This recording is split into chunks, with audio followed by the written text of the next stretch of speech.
भूतिया railway station Begunkodor की खौफनाक कहानी। पश्चिम बंगाल के पुरुलिया जिले में स्थित बेगुनकोडोर रेलवे स्टेशन एक ऐसा नाम है जो सुनते ही रूह कांप उठती है। एक वीरान जगह जहां समय थम सा जाता है और रात के अंधेरे में हवा भी डर के मारे सन्नाटा ओढ़ लेती है।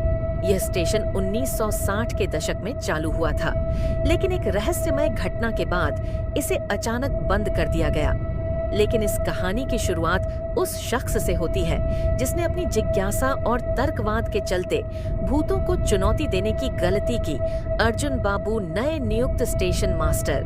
पहली रात का खौफ अर्जुन बाबू को जब बेगुनकोडोर स्टेशन पर पोस्टिंग मिली तो उन्होंने इसे एक सुनहरी अवसर माना, पर गांव वालों ने चेतावनी दी, साहब, रात के वक्त स्टेशन पर मत रहिएगा, वहां एक औरत की आत्मा भटकती है।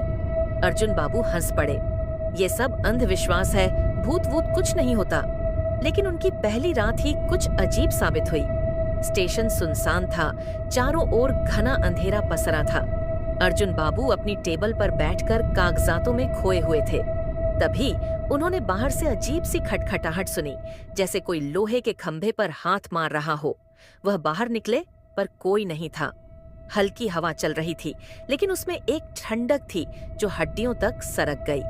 अर्जुन बाबू ने कंधे उचकाए और वापस अंदर चले गए।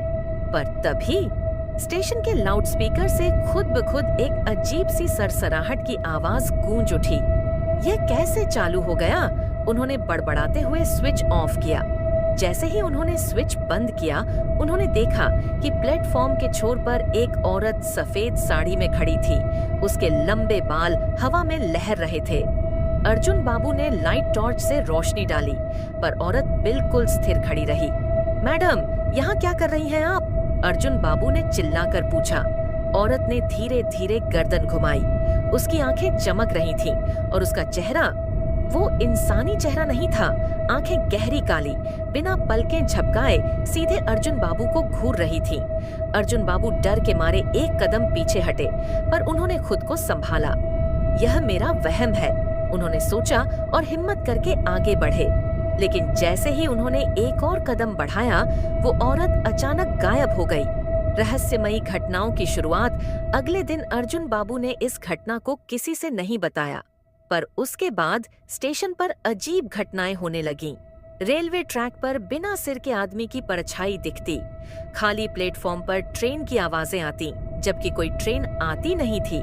केबिन में रखी फाइलें अपने आप गिर जाती। अर्जुन बाबू ने अब तक खुद को तर्क के सहारे संभाला हुआ था, पर उनकी हिम्मत अब डगमगाने लगी थी। खौफनाक रात और अंतिम मुलाकात। एक दिन अर्जुन बाबू ने ठान लिया कि वह इस रहस्य का पर्दाफाश करेंगे।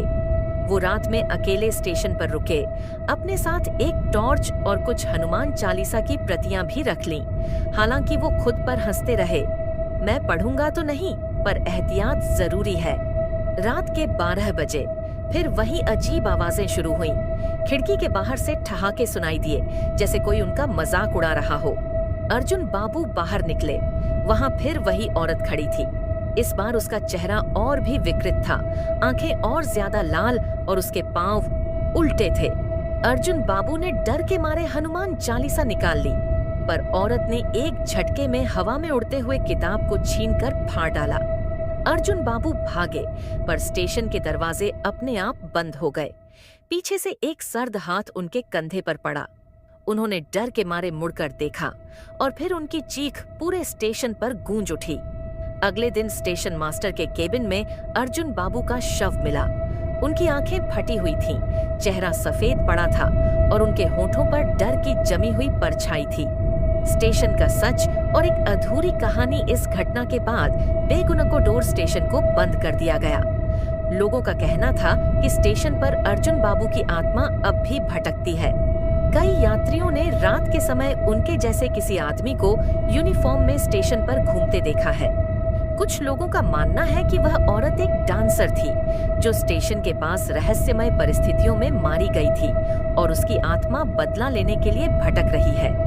आज भी अगर आप बेगुनकोडोर स्टेशन के पास से गुजरे तो शायद आपको दूर प्लेटफॉर्म पर कोई खड़ा दिखे। शायद वो औरत या शायद अर्जुन बाबू, जो अब तक अपनी ड्यूटी पूरी करने के इंतजार में है। अंधेरे में मत देखना, क्योंकि हो सकता है कोई आपको पहले से देख रहा हो। क्या आप कभी उस स्टेशन पर रात बिताने की हिम्मत करेंगे?